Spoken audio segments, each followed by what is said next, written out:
선거법 위반 피의자 이재명을 보면서 무식한 건지 겁이 없는 건지 참 아리송한 경우가 많은데요. 특히 이번에 트럼프 대통령이 남아공 대통령처럼 겁나게 깰라고 호출한 건데 이걸 무슨 대단한 한미영수회담인 것처럼 포장했잖아요. 그럼 여기에 집중을 하던가 아니 같은 기간에 자기 무덤 파는 것도 아니고 중국의 특사를 파견한답니다. 트럼프 대통령이 가뜩이나 부정선거 세력이라면 이를 가는데 말입니다. 트럼프 대통령이 부정선거 중심에 중국 공산당이 있다고 의심하고 있는 상황에서 자기가 왜 불려가는지도 모르는 거 아닐까요? 그러니 미국에서 재워주지도 않는다고 합니다. 숙소는 구했는지 참 궁금합니다. 뭐라고요? 여관방 못 구해서 백악관 앞에다 텐트 칠 거라고요? 이게 말입니까 방구입니까?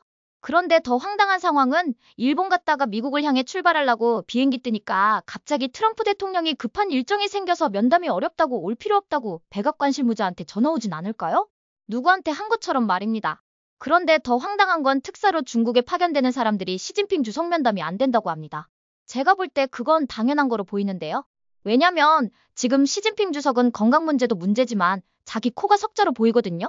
그런데 골치 아픈 애들이 눈치도 없이 특사랍시고 오면 이걸 만나주겠습니까?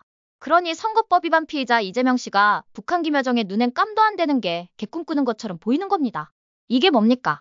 그러니 트럼프 대통령의 눈에 선거법 위반 피의자 이재명 씨가 어떤 모습으로 보이겠습니까? 지금 트럼프 대통령의 부정선거 카르텔 박멸 프로젝트가 성공적으로 마무리되는 상황입니다. 주변 잔챙이들은 어느 정도 정리가 됐고 카르텔의 주체 세력인 중국 공산당 역시 지금 상당히 공경에 처해 있습니다. 그리고 마치 중국 공산당의 꼭두각시 인형처럼 행동했던 반국가 세력들만 남은 상태입니다. 그걸 이번에 트럼프 대통령이 인정사정한 봐주고 싸그리 도려내려 하는 겁니다.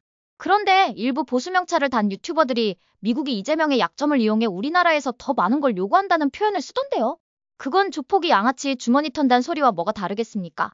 내 눈에 지금 트럼프 대통령이 보내는 시그널들은 니들하고 상대하기 싫으니까 조만간 날 잡아서 깨끗하게 청소하겠다는 제스처로 보입니다.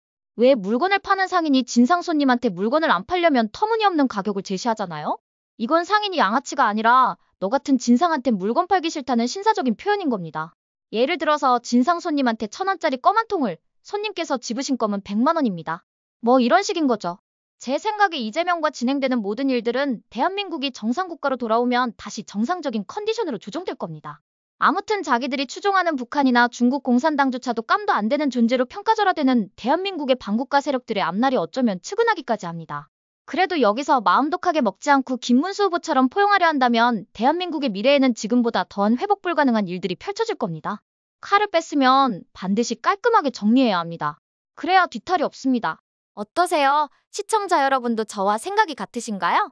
그럼 좋아요하고 구독 한번 꼭 부탁드릴게요. 시청해주셔서 고맙습니다. 전 리포터 혜리였습니다.